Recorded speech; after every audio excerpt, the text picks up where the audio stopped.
Yes, no, okay. Well, I will not do what the White House did yesterday and ask you to say what you're grateful for, but I would certainly welcome it.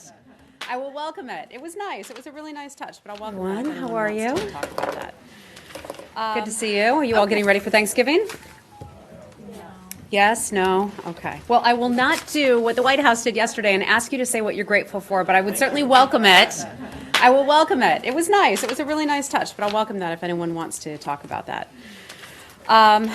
Okay, a couple pieces of news I want to go over before ready to take your questions today. And I have an announcement of a death of a family member of ours here at the State Department, and that is with profound sadness that the department announces the death of our retired ambassador, Howard Shafer. Ambassador Shafer served for 36 years in the Foreign Service, including as ambassador to Bangladesh and as political counselor in both India and also Pakistan. He served twice as the Deputy Assistant Secretary for South Asian Affairs. After retiring from the Foreign Service, Howard Shafer went on to teach at Georgetown University's School of Foreign Service and served as a Director of Studies at the Institute for Diplomacy.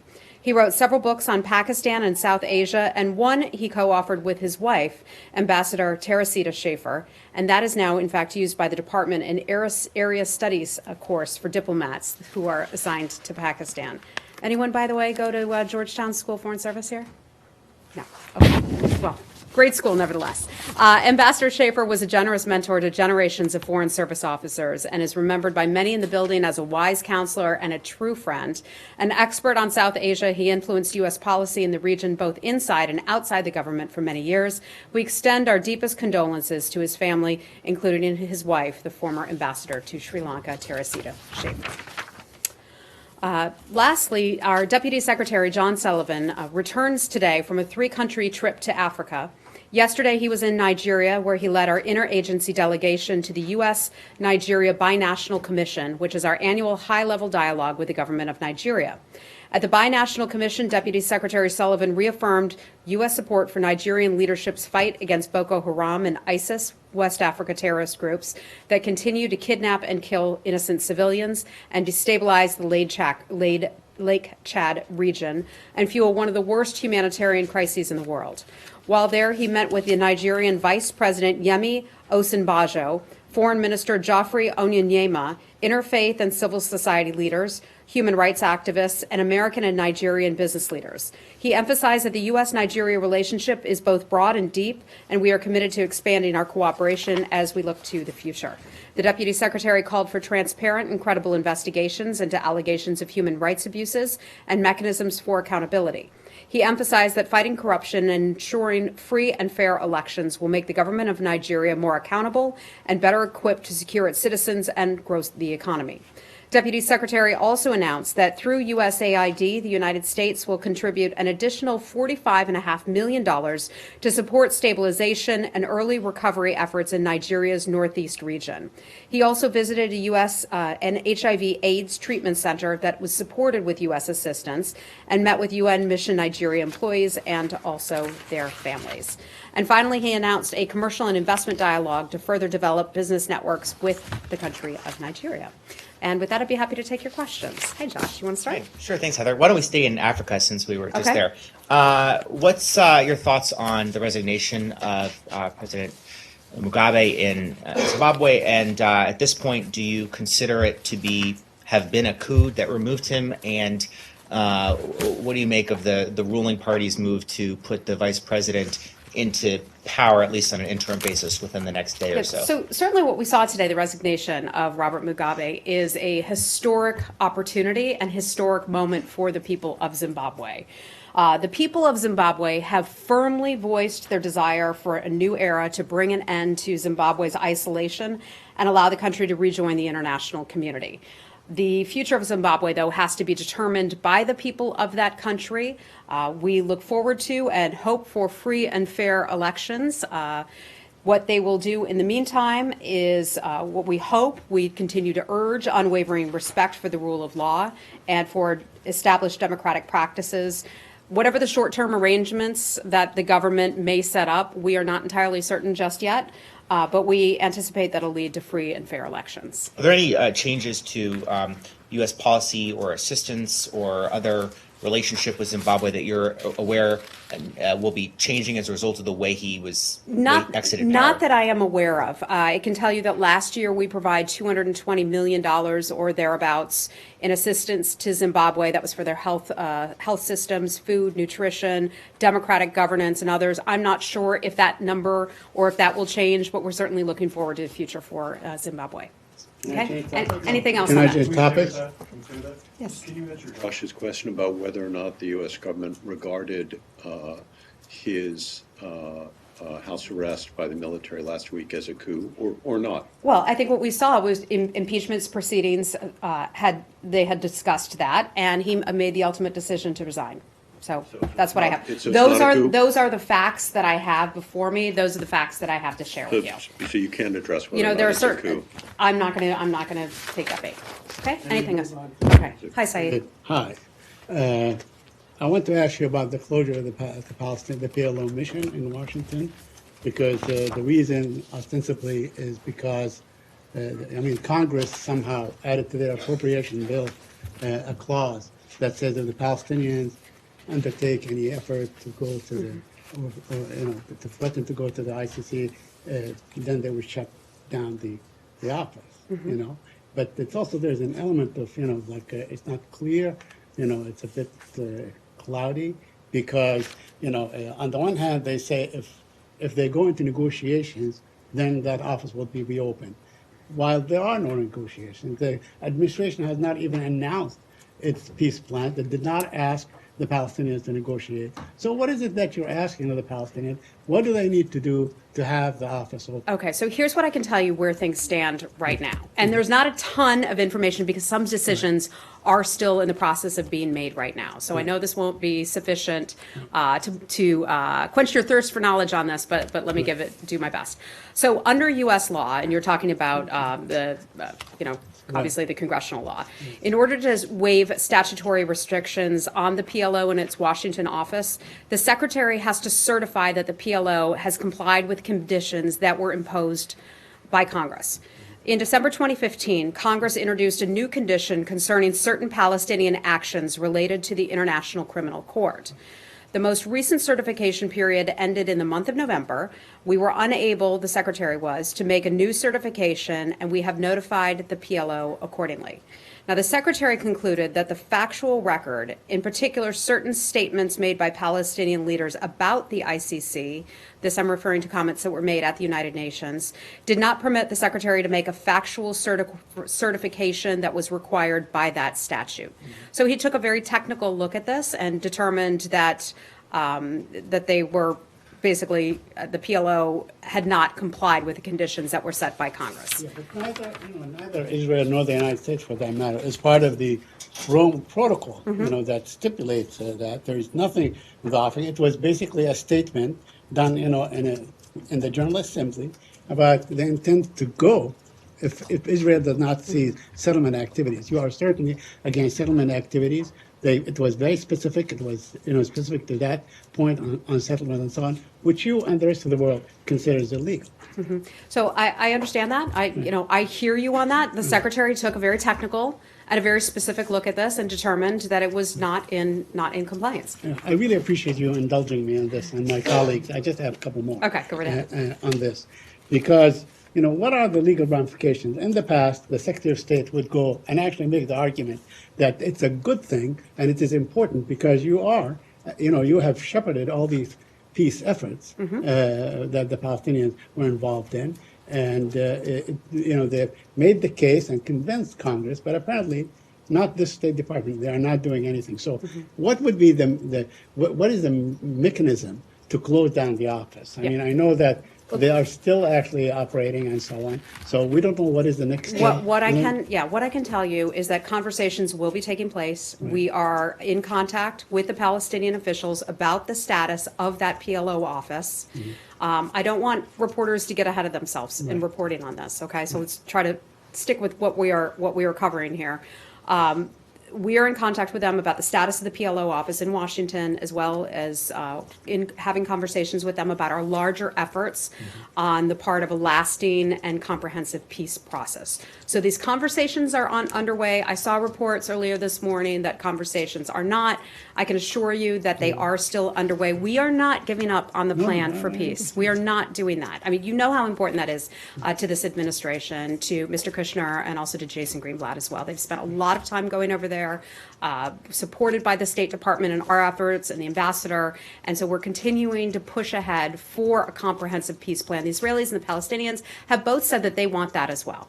So just to make this crystal clear, sorry to interrupt. When that leadership says that communications are frozen with the U.S., that's not true. In our view, communications are not frozen. Okay. Yeah. Look, we're continuing to look at the situation. We're in contact with the Palestinians. As far as I'm aware, the offices, I mean, you could talk to the PLO office yourself. I haven't driven past there to see what's going on, what kind of activity. But as far as I know, it's open and running right now. Could you explain a little bit about what your thinking is on the strategy behind this? Because if you're going to be cutting aid to the Palestinians and threatening to close down the office, I don't see what kind of possible leverage you would have. And is there any strategy behind it, thinking this could somehow help the situation instead of just making them feel their backs are up against the wall? Well, look, as I said, we continue to have conversations with them. We have many conversations and a good relationship with both the Palestinians and the Israelis. That relationship will continue. Those conversations will continue to go on, and that won't change. Okay. Yeah. Hi. This is that it's a way to exert pressure on the Palestinians, since actually they didn't go to the ICC. This is an intent, which is referring to President Abbas' speech to the UN. So on one hand, you say that you wanted to keep the negotiation and the peace process alive, and at the same time, you're punishing them by shutting down the office. I mean, obviously, you don't give the Palestinians any chance. I am not committing to the way that you are describing this as you're making this black and white. Shutting down an office. That's not what we are talking about today. There are some conversations underway. The Secretary is taking a look at this, and we'll get back to you when we have more. Okay, just one more, sorry. Was this decision taken in a close consultation with the White House? There were the State Department and the White House were in close consultation about this. The State Department, since this came out on Friday, hasn't been able to explain, is the office shutting down? Do they have to leave the office? When is it shutting down? And it's sort of like we're figuring that out. Wouldn't it have made sense to sort of get all that lined up before you announced that you triggered this? I'm not the strategist here, so there are other people who were involved in making some of those decisions. I know. I think we'd like for them to be able to keep it open. So that's why I say let's not make things black and white at this point. Okay. Okay. Does this affect the U.S. citizens, American citizens who are working at the PLO mission now? I'm not aware of that. I just don't have an answer for you on that. I think things are operating today as they were last week. I believe so. There's a legal team working on this now to see. Pardon me? Can you tell us if there's a legal team in the building itself, here, in this building, that are working on this? Well, we always have teams of people that are working. I mean, you name the issue. We have teams of people who are working on it. Are they looking at this law, how it morphed from 1987 until now? I would imagine so. Okay. All right, let's move on. What else we want to talk about? Iraq. Lori wants to talk about Iraq. Okay. Thank you.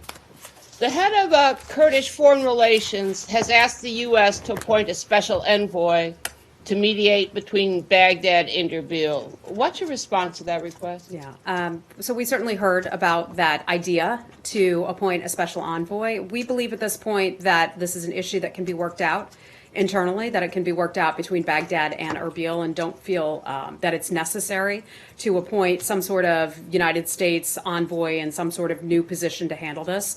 We have close relationships with the Kurds and with the Central Iraqis. We will continue to try to facilitate conversations, but we just don't feel that an envoy is necessary to appoint. Well, I'm sure the Kurds do, otherwise they wouldn't have asked. And a point in fact, for example.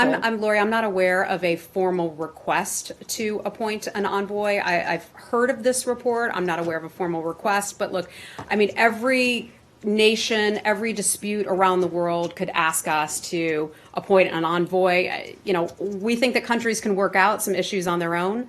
There's a very long history here. These folks have lived together, have fought together, have raised families together. We think that they could probably work it on their own as well. And one party has committed genocide against the other, not so long ago. But yesterday, the Kurdistan government called on the international community to press Baghdad to lift the punitive measures that it has imposed on the Kurds, like the closure, for example, of the Erbil and Sulaymaniyah airports. So what have you done in that regard to facilitate the opening of those airports, which is a necessity? Sure. We've lots of conversations to try to facilitate some sort of an agreement on the part of Baghdad and Erbil. Brett McGurk was just there, I believe it was late last week. He met with both Barzani and also with the Prime Minister Abadi, both in Baghdad and in Erbil last week. He made calls over the weekend. Secretary Tillerson was on the phone over the weekend. He spoke with both Mr. Barzani and Abadi over the weekend. So, I mean, that's a very high level of support that we have trying to help facilitate things for things to improve in Iraq. I don't know that there's that much more that we can do, but we call on the governments to sit down and have a conversation together and work this out. As a result of all that talking, has Baghdad made any commitment on when those airports will be reopened? You know, the last thing that I have on that is just we're going to work to continue to press for the opening of any remaining airports that are closed.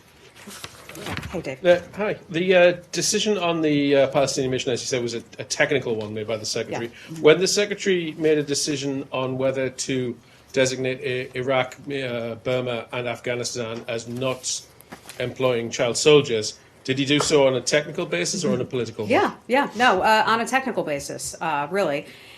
He made the decision after considering, let me back up for a second. When these designations are made, there's a lot of information that comes in. It's information that comes in from NGOs, sometimes from Post, sometimes from the intelligence community, a lot of different, sometimes open source material. A lot of information flows in, and we take a look at all and try to make sure it's all accurate and credible. I want to be clear about the importance of using the Child Soldier Prevention Act. And we announced our list earlier this year in the summer. We all know why it's in the news. It's in the news because there was a dissent memo. That's why it's in the news today. But essentially, this is an incentive, the act is itself, for governments to prevent the unlawful recruitment and use of child soldiers. No one in the United States government likes the idea of the use of child soldiers. It is abhorrent, okay? We will not hesitate to designate any country as ineligible for assistance if a statutory standard for listing would be met in the future, okay? In June, the Secretary determined that there were 8 countries that met the statutory requirement to be identified under the Child Soldier Prevention Act. And let me list those countries, if I may. Democratic Republic of Congo, Mali, Nigeria, Somalia, South Sudan, Syria, Sudan, and Yemen. That's both South Sudan and Sudan. So those countries all were put on that list because we know that they use child soldiers. When it came to looking at Burma and also Iraq and also Afghanistan, the Secretary made the decision to not have those countries on the list because he considered the credibility of all the information that was available to him from all of those multiple sources. He reviewed all the facts and he felt that he made the decision to not have those countries on the list as justified pursuant to law. Now, as you know, well, maybe I should ask one since it was yours. Did you want to ask this one? You go ahead and follow up before he... Question on the credibility thing. Yeah. Both the human rights report issued by the State Department and the trafficking report, I believe, argued that they do use and recruit child soldiers.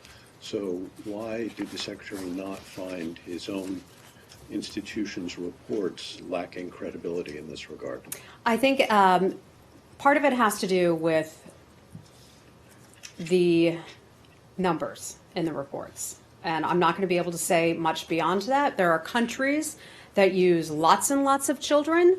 There are countries where, just as a general matter, where you may have heard from one source among the many sources that I mentioned, where maybe one source might say that they heard a child had been a border guard. I'm just making that up, but something of that sort. And if we can't corroborate that information, and it is a child who's listed under a certain government, that government wouldn't necessarily make the list. If we can't back up that information, if it is a report that only lists, one or two, the belief was on the Secretary's part to not put those types of countries on this list. Isn't one too many? It's a good question. That's a fair question. Look, I can tell you that he took a technical look at that, and that's the decision he made. The reason He's that I asked, recently visited the three capitals concerned. I'm sorry? He's recently visited the three capitals concerned, Kabul, Baghdad, Right. and Naypyidaw. Did he bring up this issue with the leaders of those countries? I think I'm not sure what. I don't have the entire readout of the meetings in Afghanistan and also in Iraq. As you well know, I was not there. In the meetings in Burma, there are huge issues to be discussed. Not that this is not important, okay? But some of the things that they have to do is talk about the biggest issues at hand, and that is the more than 600,000 Rohingya who've been forced to flee that country because they've been pushed out, because women have been raped, because children have been killed, and all of that. You know the story.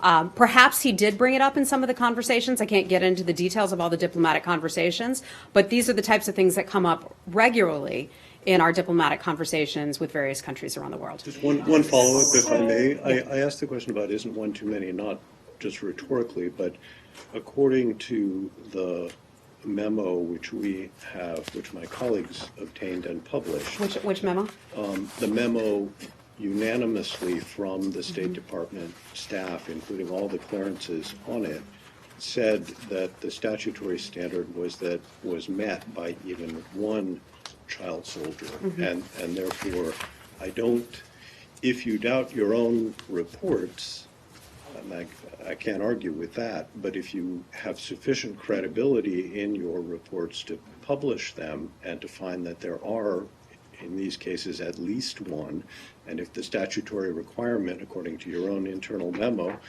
says one is too many and triggers the requirement, I don't understand why you wouldn't go ahead and do it. Partly because you also have the ability to issue waivers afterwards to spare countries the consequences That's from it. the president's decision. Waivers are. Right. I don't have the statutory language in front of me, so I don't want to quote from that or read that back to you because I just don't have it. But you said that it was a technical decision. Yeah, and that was the decision that the secretary made. Okay. Look, I'm not an expert on this matter. Admittedly, I'm not an expert on child soldiers, and nor am I a lawyer. I can do the best to give you the information that I have. The question on this also is that he disregarded the recommendation. I mean, as Arshad said, by essentially all of the bureaus that would have sort of equity in this. They all recommended that these countries be on the list, and he disregarded their recommendations. So what was it that he felt made it worthwhile for him to disregard the recommendations of?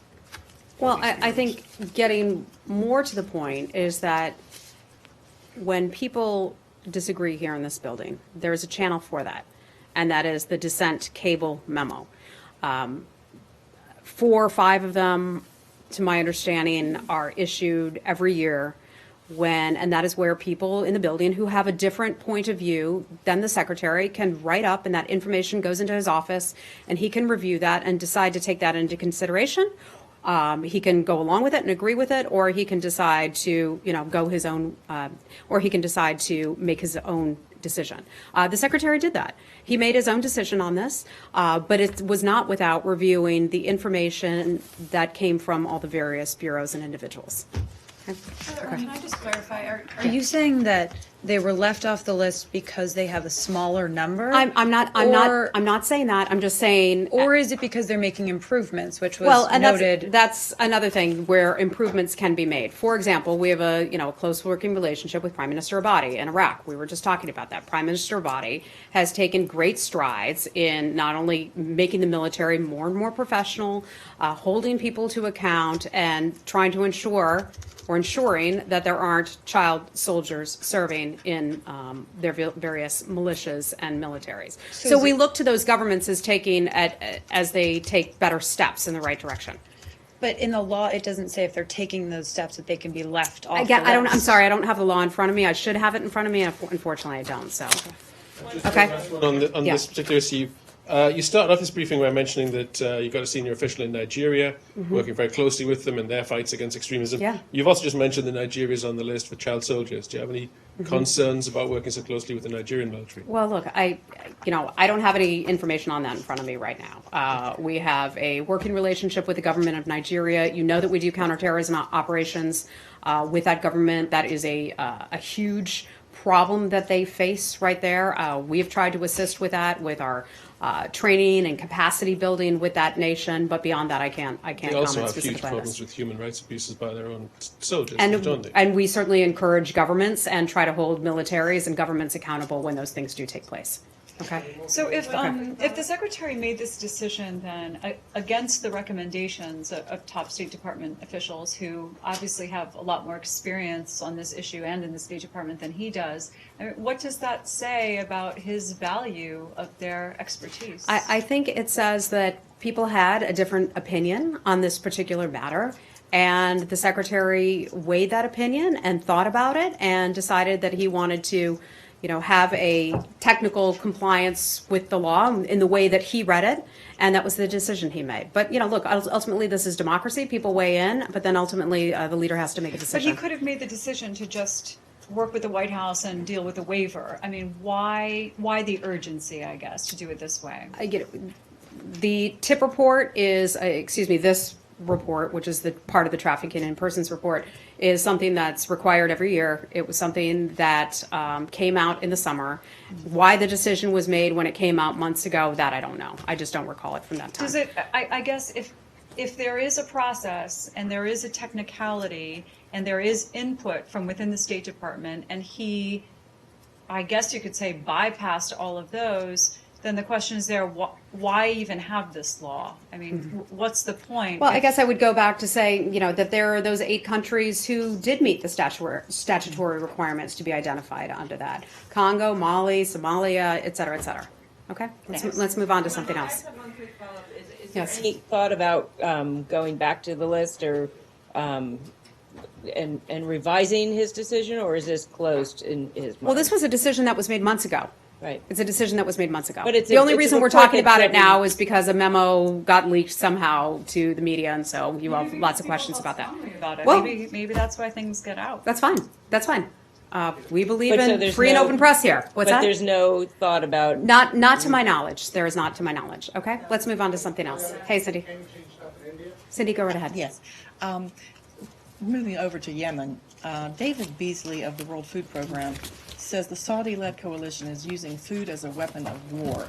What is the State Department's stance on that? Is there any consideration of pressuring the Saudis to open up with the threat of famine that's very real? Right. A horrific situation that is going on in Yemen. It is something that our team has watched very closely.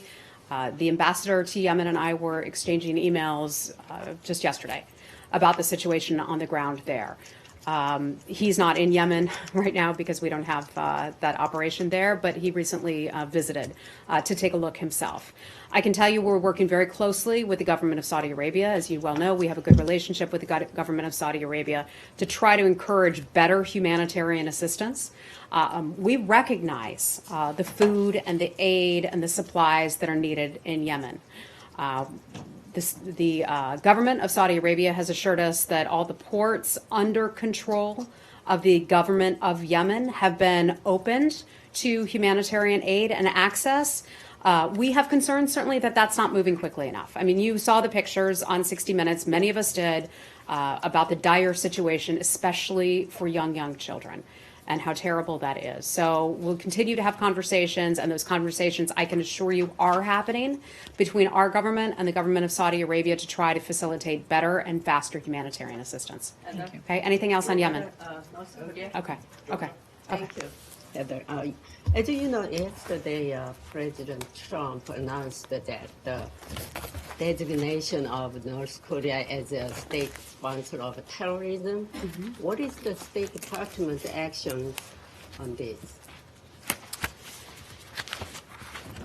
So So the Secretary, as you all well know, and you saw him and heard from him yesterday, designated North Korea as a state sponsor of terror. It's a question that you have asked a lot. Yeah. You've been bugging me every day about that one. Is that going to happen? When is that going to happen? Yes.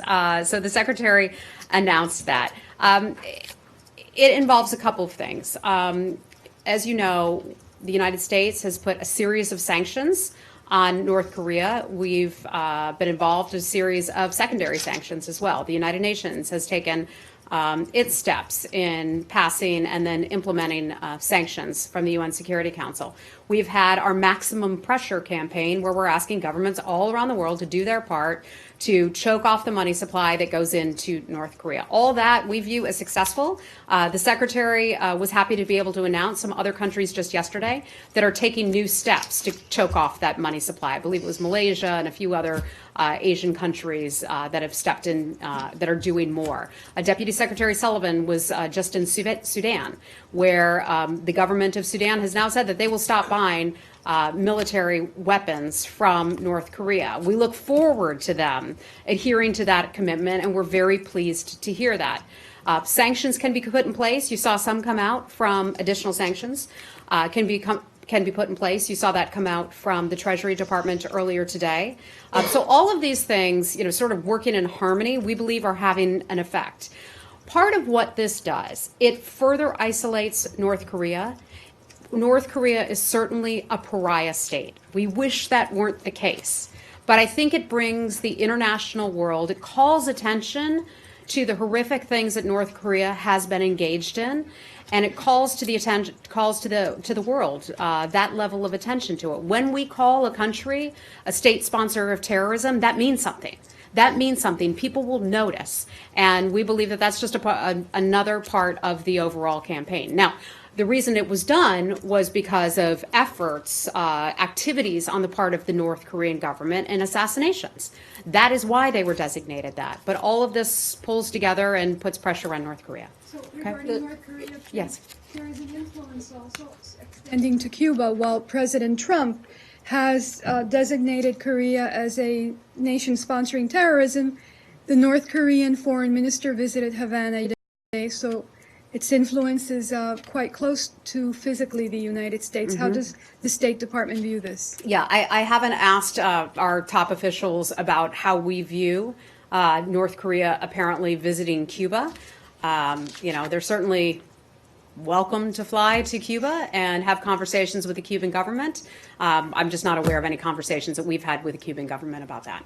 Okay. Anything else? Anything else on North Korea? Okay. Special envoy from China and Xi Jinping's Xun Daho is a special envoy to North Korea. He didn't meet Kim Jong-un.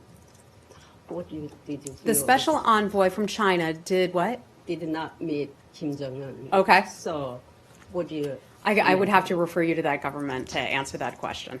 Okay. China about that trip? Did you hear from China? That was a topic of conversation, I believe, between, and I would refer you to the White House on this, but I believe the White House has been very clear and upfront about the president speaking with President Xi about not only the importance of our maximum pressure campaign with North Korea, but also about having conversations with North Korea as well. But Kim Jong-un ignored him. I mean, China has got maybe very frustration about this because Kim Jong-un ignored Xi Jinping's envoys. Well, I think that North Korea, and I imagine the Chinese would be, very upfront in saying this as well, has become a bit of a thorn in their side.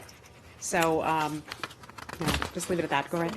Didn't communicate with China after. Pardon me? So this building didn't communicate with China after Chinese envoy is back from North Korea yesterday. Not that I'm aware of. I could check with our people. Hey. So, Heather, you were talking about the maximum pressure campaign and how the Secretary was mentioning Vietnam, Malaysia, Singapore, Philippines, Sudan yesterday. Thank you. You've got the list. Can you speak more on how many countries have agreed to put additional diplomatic and economic pressure? Sure. After, as of about a month and a half ago, Don't quote me on the exact date, but about that time frame, it was at least 20 countries around the world that had done different things with that maximum pressure campaign. Now, that would exclude countries being involved in UN Security Council resolutions and various sanctions, but just countries that we've had conversations with alone, where we have said reduce the size of the number of North Korean guest workers in your country, reduce the footprint of their embassy, kick out North Korean guest workers, that type of thing. So as of a month and a half ago, it was around the number of 20. So is that Who have taken actions? Okay. Yes. Okay. Hi, Elhan. Okay. Pakistan. Okay. Hold on. Turkey. We're going to Turkey. Okay. Ilhan, do you mind if I just one last one on North Korea? Okay.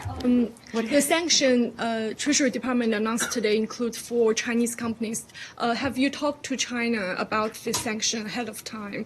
And also, Chinese Foreign Ministry seems they cast doubt on President Trump's announcement yesterday. Are you concerned this may jeopardize your talk and to put pressure on North Korea with China's help? I don't think it jeopardizes anything. Look, I think the world has come together behind this issue, recognizing how destabilizing the activities are on the part of Kim Jong-un's regime. We have a good relationship with China. That's not going to change because we've made this designation. The secretary looked at the facts behind the case, looked at the intelligence behind it, and made the determination that they're a state-sponsored terror. Has the secretary informed China before the announcement yesterday? We have a close relationship and close conversations with them very often. I'm not sure if we called them to send them this message ahead of time. That I just don't have the answer to. Okay, Ilhan, go right ahead. On Turkey, there is a gold trader whose name is Reza Zarrab, who has been arrested for over 18 months, and his trial is about to start next week. It's a judicial process, but Turkish President Erdogan and many of leading figures from the governing party have been talking about it. And just today, Turkish president said this is a plot against Turkey. And he said that this case, something cooked the same trick up in the United States as it happened in 2013 in Turkey. There's a corruption case.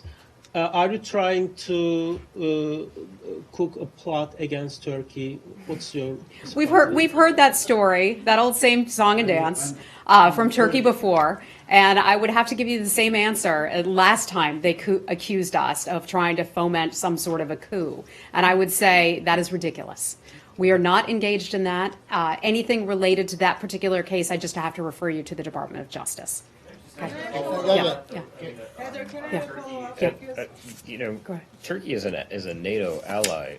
At what point do these sort of statements and this war of words, I mean, you yourself said this was ridiculous. At what point does that lead the U.S. to sort of reassess its relationship and its alliance with Turkey and set out some sort of change in that relationship? Well, as we've seen this year, there are some countries where we have, different. Our relationship with these countries can ebb and flow sometimes. You have like a marriage. You have a good day and sometimes you have a bad day, right? Okay. And so somebody may say something that later they regret saying. They are a NATO member. They are a valued ally of the United States. We have had a strong relationship with Turkey, but really just making comments about the United States trying to foment a coup is just simply ridiculous. And I think they recognize that as well. Okay. Racial discrimination. Report. You issue a periodic report on racial discrimination, and you submit it to the UN. It was due yesterday, I believe. Do you know This is a State Department product. Yes. Okay. I'm sorry. I'm not aware of that report that you just mentioned. I will ask our folks and see what the status of that is. We've got to wrap it up soon. Okay. We'll go to Russia. Was the secretary on this call between Trump and Putin today? My understanding was yes, he was. Okay, and what can you say about what was discussed there and what came out of the prior conversation between Trump and Assad? So, Michelle, unfortunately, a lot of this I'm going to have to refer you to the White House on because it's ultimately the president's call. Well, can you say what the secretary thought of this call? What did he take away from it? Yeah. So, look, the president has, things are obviously complicated with Russia. I mean, we've all seen that picture where he's hugging Bashar al-Assad. where President Putin is at. You know how we feel about the chemical attacks that were launched on innocent civilians in Syria.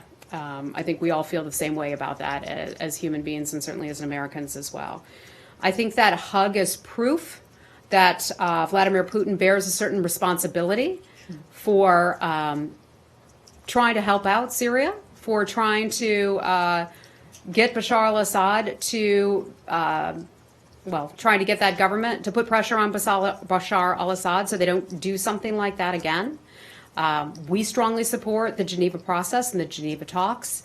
We've not backed away from those. I think the president's call today and the readout for the call will have to just speak for itself. I don't want to speak on behalf of the president, but I think is very clear what was outlined, what that conversation was that was had in that readout today. Okay, I've got to leave it there, you guys. I'm sorry, I've got to go to a meeting. Thank you. Yeah. Does the state of Nebraska's decision to approve a different route from the one that state studied trigger a new review by state, or does it not require I a think review? that's something we can't comment on because it's all in the courts right now. So I don't have anything for you on that. Yeah. Okay.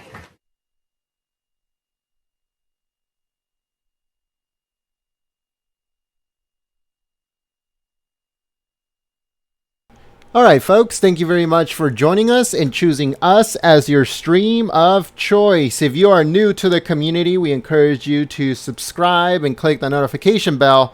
We stream everything that has to do with the State Department, the White House, breaking news, live news, all that stuff here at Golden State Times. And like I said, thank you very much for choosing us as your stream of choice. If there's any more live streams coming on later on today, then we will be streaming that here live. If not, we're going to be uploading a whole bunch of news videos, so stay tuned here at Golden State Times. Thank you very much to the moderators for coming out and keeping the chat clean and enjoyable for everyone. You guys do an awesome job, and I'd like to thank you very much. Also, thank you to all of those who shared the stream. You guys are awesome. You guys keep the the channel going by sharing on social media and telling people about us. You guys are awesome. So thank you for that. If you guys are going out of town or whatever, and you guys are not going to be around for the next day or so for Thanksgiving, I like to say everybody a happy Thanksgiving, and you guys are awesome, and we're thankful for you guys for being community members, for being here on our streams and sharing and, having a good time on the chat. You guys are awesome. So thank you very much. And I'll hope to see you guys here next time. My name is Jen and I'm from Golden State Times, and I'll see you soon. Peace.